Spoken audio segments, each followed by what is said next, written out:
Bueno, no sé si alguna vez yo he contado esta anécdota, pero bueno, como familia hacemos muchos viajes y uno de esos que hicimos para predicar, creo que íbamos de aquí, de Castellarnau hacia Madrid. Cuando íbamos los 6 en el coche no caben maletas, mi coche de atrás es pequeño y cuando pongo todos los asientos no tengo hueco, entonces tengo que poner el baúl arriba y poner todas las maletas en la parte de arriba. Entonces, aquellos que saben un poquito de la conducción saben que cuando hay viento, entre el coche es más alto, ¿qué pasa? Más se mueve. Así que cuando íbamos en camino, imagínense que son 6 horas y media, según salimos aquí, había viento, pero ese viento que tienes que intentar agarrar el volante y aún así de vez en cuando el coche se te va para los lados, ¿no?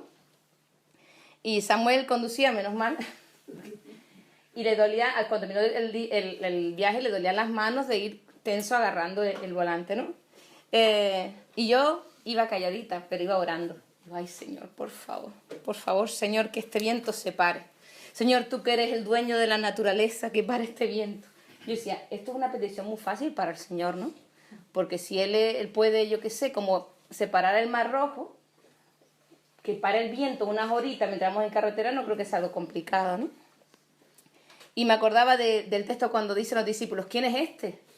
Que hasta el viento y el mar le obedecen, ¿no? Cuando paró la tempestad, ¿no? Y yo decía, Señor, páralo por favor solamente en el camino. ¿Y ustedes qué creen que pasó? Que no se paró.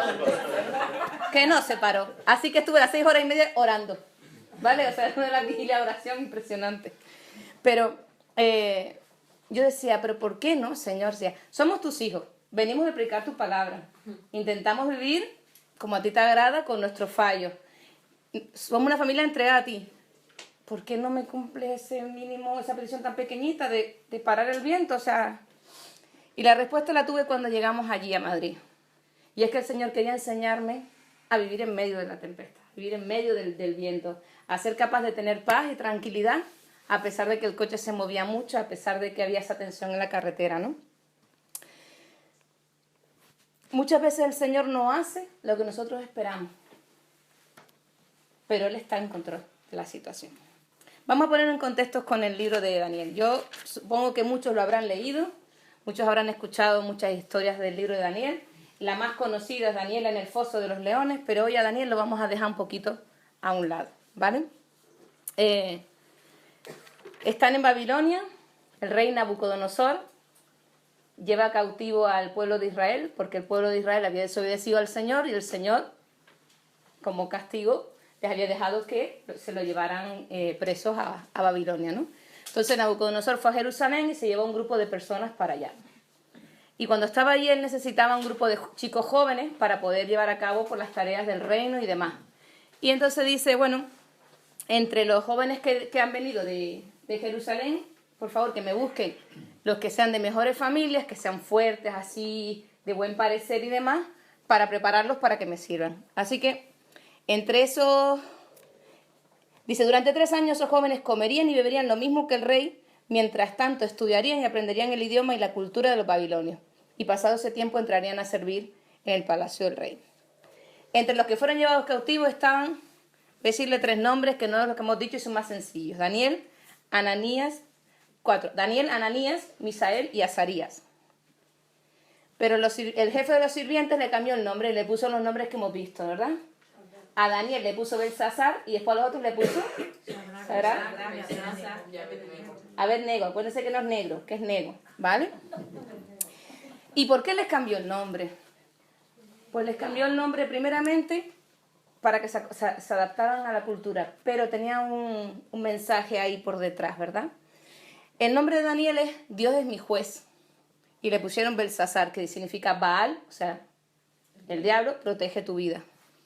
A Misael, que era ¿quién igual a Dios? O sea, ¿quién tan fuerte como el Señor? Le puso Mesac, el invitado de un rey. O sea, alguien que no era importante. Ananías significa gracia, misericordia, don del Señor. Y le puso Sadrach, que es siervo de Sin. Sin es una deidad, uno de los dioses que ellos tenían. Y a Azarías le puso, el tercer nombre que me falta, Abednego, ¿verdad? Que no se van a olvidar más de estos nombres, ¿verdad que no?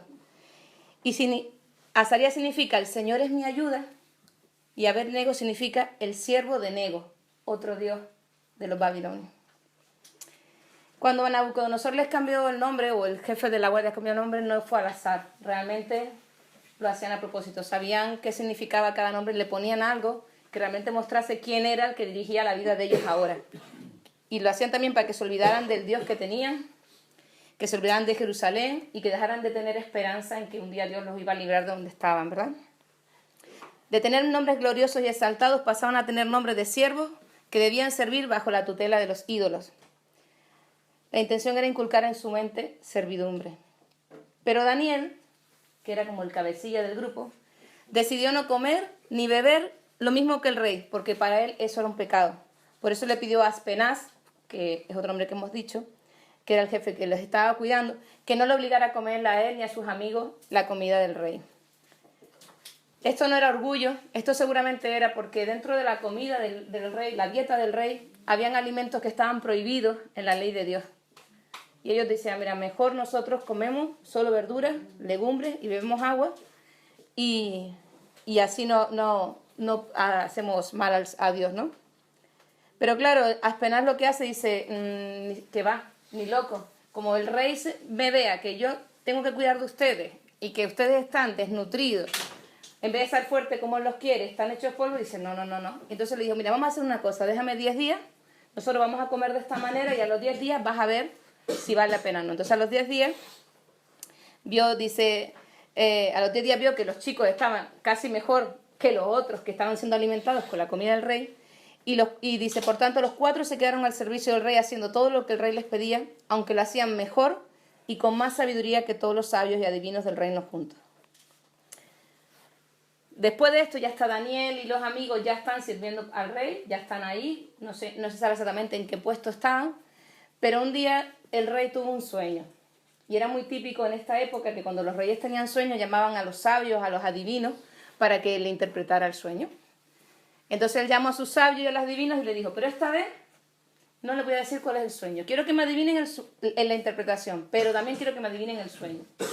Y los sabios y los adivinos decían, no, eso no podemos hacerlo, o sea, cuéntanos el sueño y entonces después te darán la interpretación. Y dicen, no. Si esta vez realmente la interpretación es real, quiero también que me digáis el sueño. Como no había nadie que lo supiera, los iba matando a todos. Entonces Daniel dijo, yo lo voy a hacer. No sé el sueño, pero yo lo voy a hacer. Entonces Daniel oró al Señor, pidió revelación del Señor y el Señor le dio el sueño y la interpretación. Así que Daniel se presenta al rey, le cuenta el sueño, que era de una estatua muy grande, que estaba hecho en parte de bronce, en parte de oro, con barro, o sea, lo quieres leer, es un montón de cosas así, y cada cosa tenía un significado. Así que el rey, cuando terminó Daniel de decir eso, dice, ciertamente el Dios vuestro es Dios de dioses y Señor de los reyes, y el que revela los misterios, pues pudiste revelar este misterio. Así que el rey agradecido le dio muchos regalos a Daniel y lo puso como gobernador de Babilonia, algo así como José en Egipto, ¿verdad? Y como jefe de todos los sabios de la corte. Pero Daniel, ¿qué hizo? Enchufó a sus amigos. Aquí hay un enchufe también en la Biblia, ¿no? Daniel le dijo, a ver, están mis 3 amigos, Sadrach, Mesach y Abed-nego. Entonces el rey los metió también como administradores de Babilonia. No eran los mismos cargos que era Daniel, pero estaban también teniendo un cargo importante dentro. Así que, a pesar de estar en cautividad, estos 3 chicos tenían una vida muy estable, con estudios, tranquilidad, abundancia, no les faltaba de nada. Y llegamos al texto donde estamos ahora. He contado esto para que sepa más o menos quién eran estos 3 y por qué estaban donde estaban. Así que están aquí y el rey, yo no sé si por el sueño que tuvo, no sé, pero se le ocurrió mandar construir esta estatua, que se supone que medía casi 30 metros de alto y 3 de ancho. Para hacerte una idea, como un edificio de 10 plantas, aproximadamente. Pedazos de ingenieros allí o arquitectos tenían que tener para poder hacer eso y que se mantuviera en pie sin caer, ¿verdad?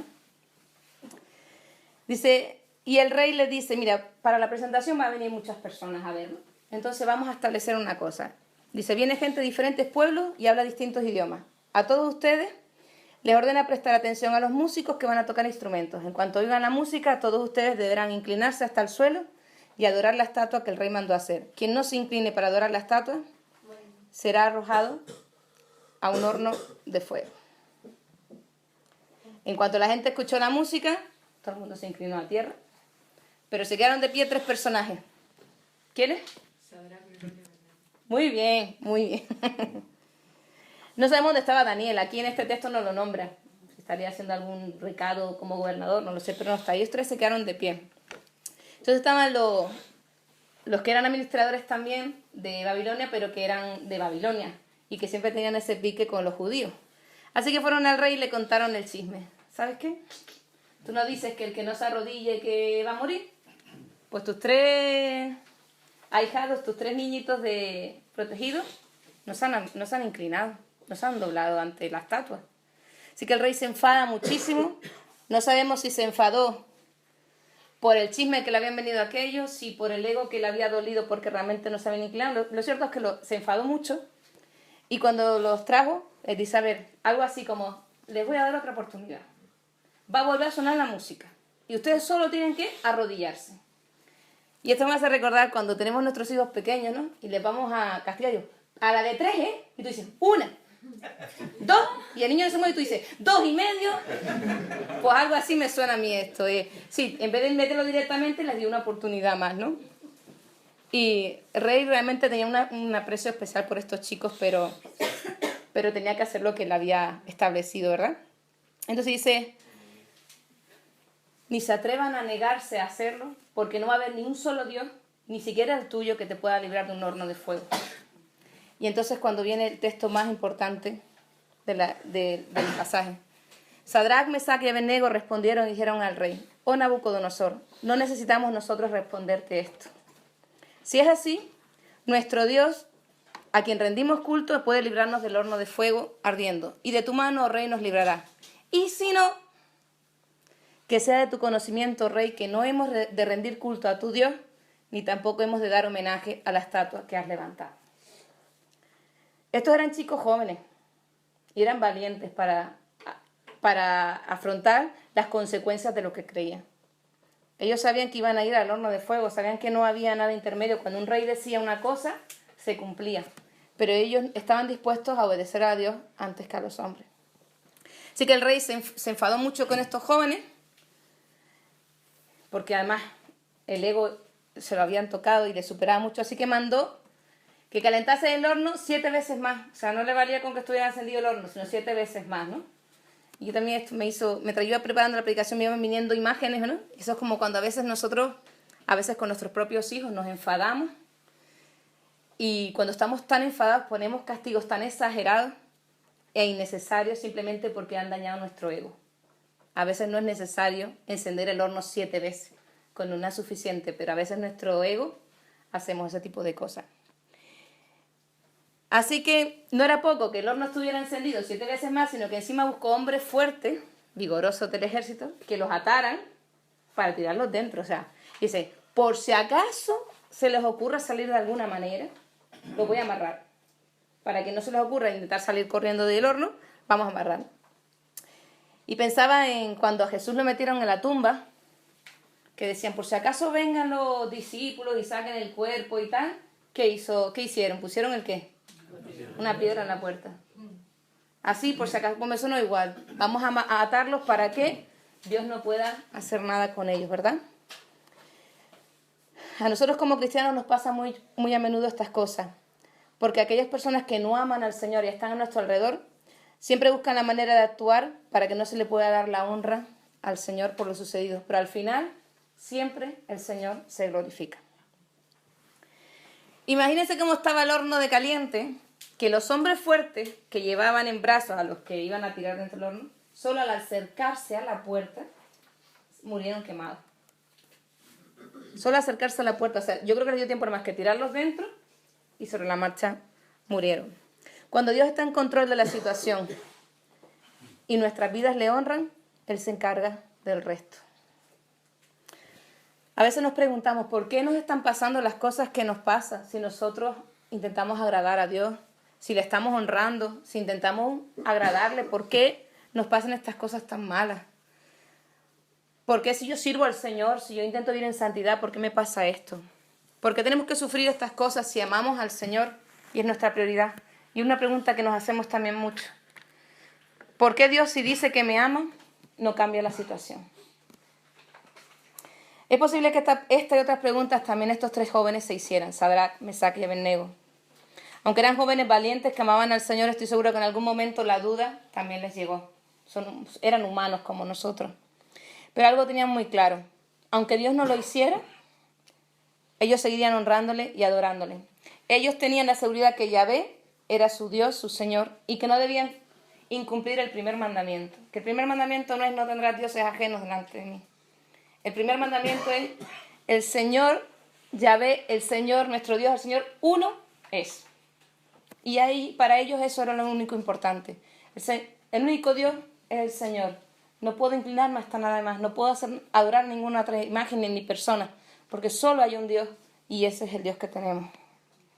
Como buenos judíos, a pesar de estar fuera de su tierra, conocían la ley de Dios y la cumplían. Porque la ley de Dios se le enseñaba a los niños desde que eran pequeñitos. Desde que eran pequeñitos se le enseñaba en la casa, en las calles. Se ponían, se lo colgaban por todos los lados. Siempre estaban enseñándoles, desde que eran muy chiquititos conocían la ley. Así que aunque eran jóvenes, ellos sabían realmente lo que decía la palabra del Señor. Sabían que lo primero que se les enseñaba era que Dios era el único Dios y al único que debían adorar. Por tanto, al único al que había de arrodillarse. Lo que pudiera ocurrir después no era importante para ellos. Lo único importante para un judío es que Dios tenía que ser lo primero y al único al que adorar. Lo que viniera después, a ellos no les importaba. Solo querían agradar y servir al Señor. Para ellos el resto de la ley, o sea, no matarás, no cometerás adulterio y todo lo que ya más o menos conocemos, no robarás, estaba supeditada al primer mandamiento. El Señor nuestro Dios, el Señor uno es. En sus mentes no cabía la idea de rendirse ante otro Dios, porque simplemente solo hay un Dios y que debe toda la adoración exclusiva. El miedo a la muerte y una muerte dura no les preocupaba. Lo único que les preocupaba es desobedecer al Señor. Para eso ellos era lo más importante. Yo pregunto, ¿ustedes creen que ellos estaban dispuestos a entrar en el horno de fuego porque sabían que Dios les iba a librar antes de entrar? ¿No? Pues no. Ellos no sabían cómo iba a terminar esa historia. Pero a ellos lo único que les importaba era agradar a Dios. Y dejaban que Dios se encargara del resto. Ellos sabían, porque ya conocían, porque además a los niños se les enseñaba lo que Dios había hecho desde un principio.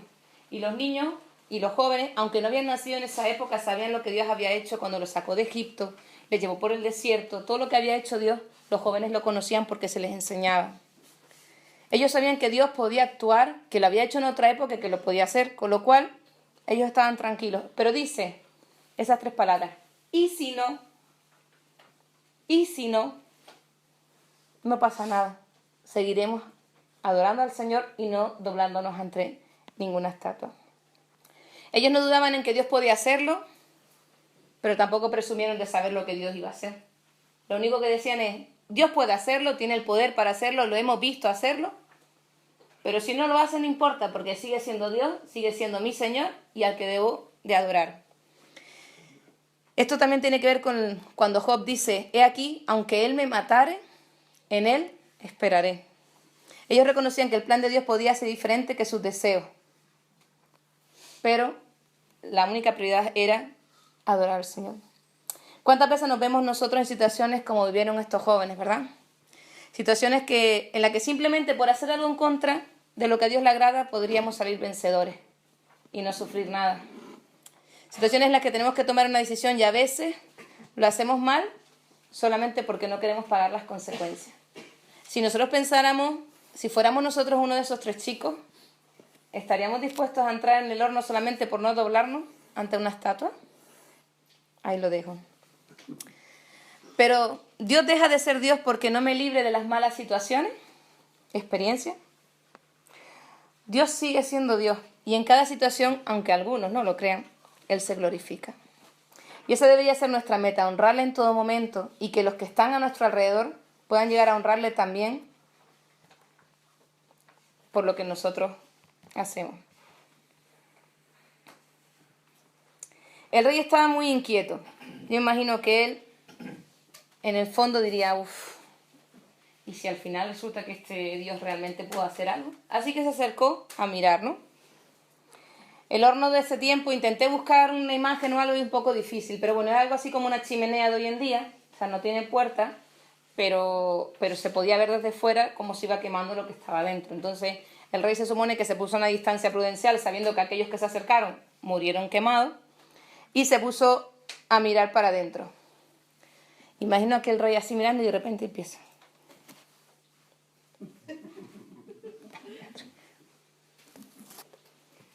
Y entonces se acerca a los consejeros y dice, a ver, aclárame algo, ¿cuántos metimos dentro del horno?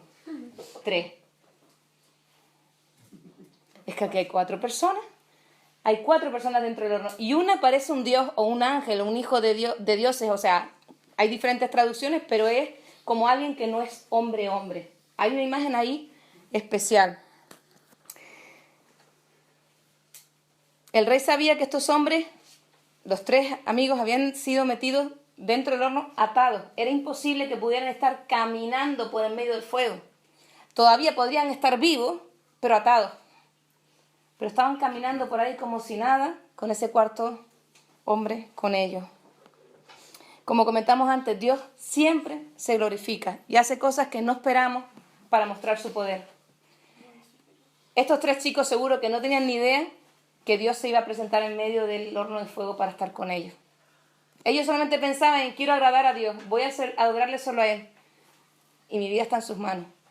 ¿Qué podían haber experimentado estos 3 chicos ahí en el horno? Con el Señor en medio de ellos, paseando, porque dice que se veían como paseando por el medio del fuego. Yo no me lo quiero imaginar, pero tenía que haber algo especial para que pudieran estar tan tranquilos y no corriendo, sino paseando por el medio de la situación.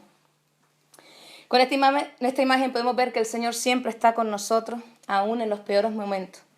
Esos en los que pensamos que Dios se ha alejado de nosotros, incluso otras personas pueden ver que el Señor siempre está a nuestro lado. El rey se acerca a la puerta del horno y yo creo que en cierta forma tenía algo de fe, porque se acerca y los llama por su nombre. Sadrac, Mesac y Abednego, dice, siervos del Dios Altísimo, salid fuera. Dice, era imposible que alguien pudiese sobrevivir a esa temperatura, pero los 3 jóvenes salieron caminando como si no pasara nada. Esto ya es un milagro, pero para mí lo que me impacta un montón es que dice que ni siquiera, ni su pelo se quemó, que cuando te quemas un poquito el pelo te queda sin pelo, ni tenía una quemadura en la piel, es que ni la ropa le olía quemado. Que nosotros vamos a una barbacoa y cómo salimos, que estamos deseando llegar a casa para ducharnos porque hasta el pelo nos huele a humo. Dice que ni su ropa ni ellos mismos olían a humo. Dice, se reunieron los sátrapas, los intendentes, los gobernadores, los altos oficiales del rey para mirar a estos hombres, cómo el fuego no se había enseñoreado de sus cuerpos, ni se había quemado el cabello de sus cabezas, ni sus mantos se habían alterado, ni el olor del fuego había quedado en ellos. Una vez más, como dije antes, Dios siempre obra de tal manera que los de alrededor deben reconocer que solo Dios puede hacer las cosas que Él hace y que solo Dios es Dios. Y entonces el rey exclama, bendito sea el Dios de Sadrac, Mesac y Abednego, que envió a su ángel para salvarlos. Tanto confían ellos en su Dios que no quisieron obedecer mis órdenes. Estaban dispuestos a morir antes que adorar a otro Dios. No hay otro Dios que pueda hacer lo que el Dios de estos jóvenes ha hecho. Por lo tanto, ordeno que quien hable mal de este Dios sea cortado en pedazos y que su casa se convierta en un basurero. No me importa de dónde sea ni qué idioma hable. Y también se ve cumplida en este texto la palabra de Dios que dice que Él honra a los que le honran. No solo les saca victoriosos de la prueba, sino que los pone en un lugar más alto del que antes estaban. Dice la palabra, además Nabucodonosor les dio a los 3 jóvenes puestos aún más importantes en el gobierno de Babilonia. Estos chicos no lo hicieron para recibir eso, pero el Señor honra a los que le honran. Yo muchas veces con mi hijo el mayor, Bernabé, que siempre se preocupa, mamá, ¿y cómo vamos a pagar la universidad? ¿Y cómo vamos? Tú honra al Señor y Él te honrará a ti. Dios honra a los que le honran. Tu prioridad es buscar al Señor y Él se encarga del resto. Y ahora está en 4º de carrera y hasta ahora Dios siempre ha provisto. Dios honra a los que le honran. Pero si tú no honras al Señor, si tú vives a tu manera, no esperes que luego el Señor te ponga en lugares más altos, ¿verdad? Pero hay algo muy interesante de este texto. Por esas 3 palabras. ¿Y si no? Dios no les libró de la prueba. Dios no les libró del fuego. Dios les hizo pasar por el fuego, pero les sacó victoriosos de ahí. Dios podía haberlo librado impidiendo que entrasen en el horno, que se apagara el fuego de repente, o que cayera un rayo y matara al rey. Yo qué sé, podía haber hecho muchas cosas, pero no, Dios permitió que estos chicos entraran dentro del horno. Los jóvenes tuvieron que pasar por la prueba dolorosa y humillante de que los acusaran, que luego los ataran, que los tiraran. Pero el Señor siempre estuvo con ellos. Y la imagen es esa, las 4 personas dentro del horno. Y los hizo salir victoriosos. Ni siquiera tuvieron consecuencias normales de haber pasado por la situación. Lo que dijimos de las ropas, del olor y demás, ¿verdad? No tenían quemaduras ni nada. Muchas veces nuestra confianza está en Dios, en que Él nos librará de las pruebas y acabará con ellas. Pero yo no sé qué palabra lees tú. Pero la palabra de Dios que yo leo dice ejemplos como este. Aunque ande en valle de sombra de muerte, no temeré mal alguno, porque tú estarás conmigo. Tu vara y tu callado me infundirán aliento. Salmo 23:4. Aunque ande en valle de sombra de muerte, o sea, voy a pasar por ahí. Otro texto en Juan 16:33. Les he hablado estas cosas para que en mí tengan paz. En el mundo tendréis aflicción, pero tengan valor. Yo he vencido al mundo. Así que la palabra del Señor que tenemos, la que Él nos ha hablado, nos dice que no nos va a librar de las pruebas, pero que va a estar con nosotros en medio de ellas. Y que cuando salgamos de la prueba, vamos a salir victoriosos. Así que no tengamos temor de estar en el momento de la prueba. Empecé la predicación con, ¿y si Dios no lo hace? Es algo que me lleva mucho tiempo dando vueltas a la cabeza, porque a veces nos cuesta aceptar que el Señor permita que pasemos por hornos de fuego. A veces nos cuesta entenderlo porque decimos, vale, sí, cometo pecados, pero no merezco pasar ahora mismo por esta situación. Pero a veces pensamos que la fe en Dios se basa en creer que Él va a cambiar y que va a quitar el problema de en medio y que nosotros vamos a estar tranquilos. Pero realmente la fe en Dios es saber quién es Dios, saber que Él lo puede hacer y esperar que Él lo quiera hacer. Lo difícil es pensar en la posibilidad que Dios no lo haga. Porque estoy segura que estos chicos pensaron en algún momento, y si Dios no lo hace, vamos a morir ahí dentro.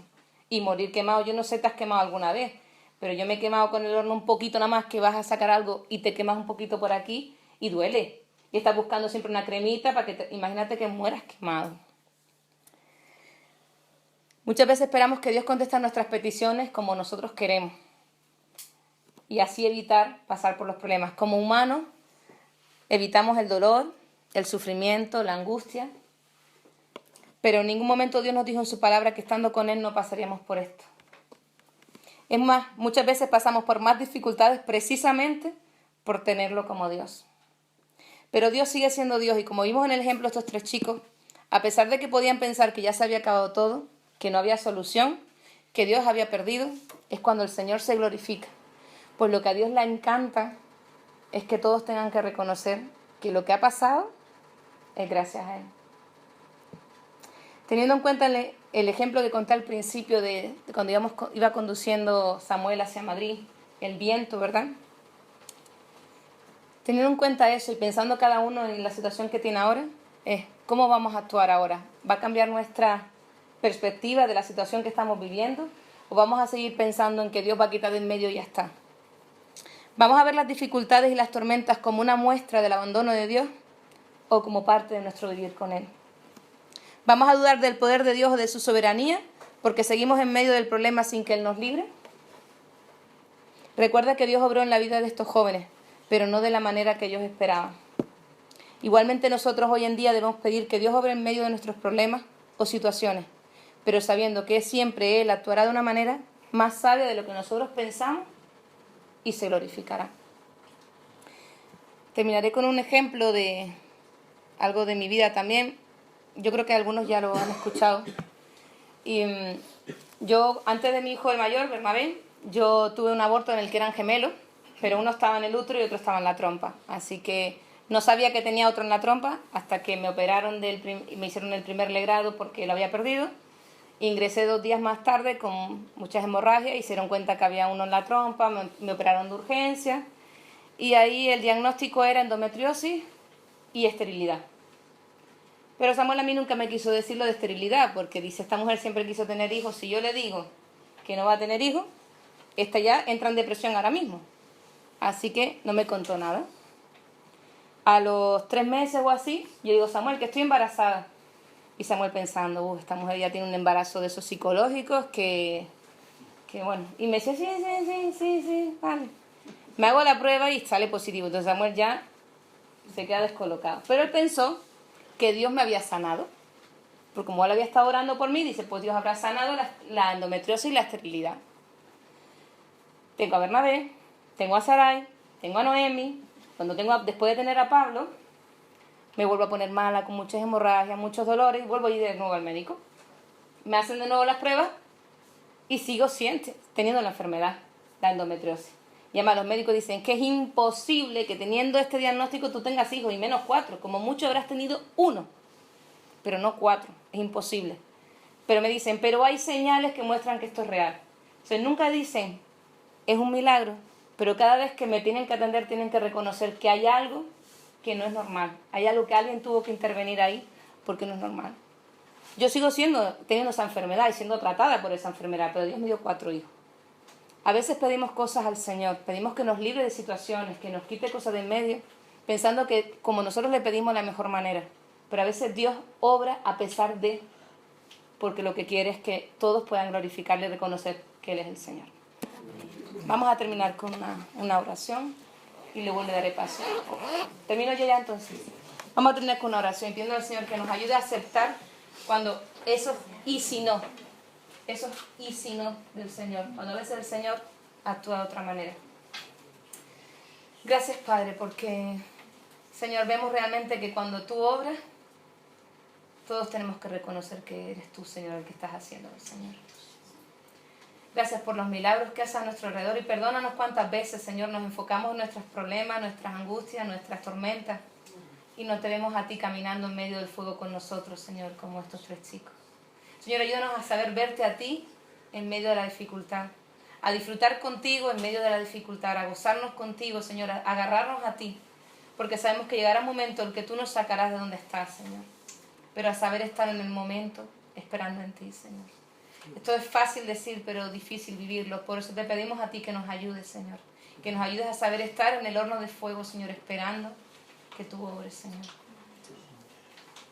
Obra tú, Señor, y que nuestras vidas siempre te glorifiquen en todo momento, Padre. En el nombre de Jesús. Amén. Pues aquí terminamos nuestro culto de esta celebración de esta semana. Y el domingo que viene nos vemos a las 11:15 en el SPY de la Fundación Caixa Sabadell. ¿Vale?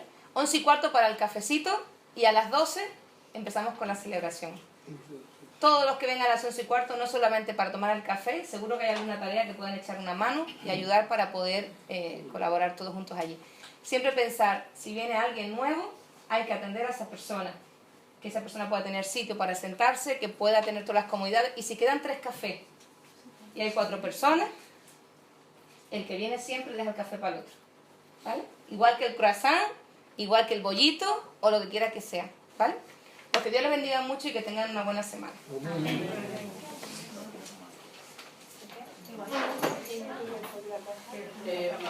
Lo de las cajas al final la llevo yo. Jesús, sí. Me la llevaré yo porque Jesús no está. no tienes que descargarlo con el coche. Claro, tengo que pasar mi coche. Porque yo todas las semanas no voy a estar con el coche para arriba y para abajo. ¿Vale? No me pasa nada, la descargo allí.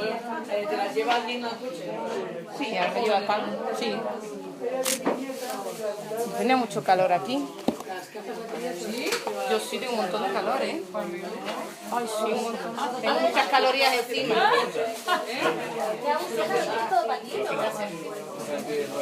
Yo tengo frío. Uy, ¿de un calor? Acá hace calor. Yo creo que la menopausia. Aunque según mi médico me queda mucho para tenerla. Sí, porque para el tema del DIU de progesterona me dijeron, si ya te va a venir la menopausia en poco tiempo, no te lo cambiamos. Me hizo una analítica y eso no, antes de que aparrar. Porque saben el nivel de ovulación que hay. Y por eso saben si te queda tiempo o no te queda tiempo. Pues eso lo tendrían que hacer aquí. Yo supongo que lo harán con aquel... Uy. Pues es una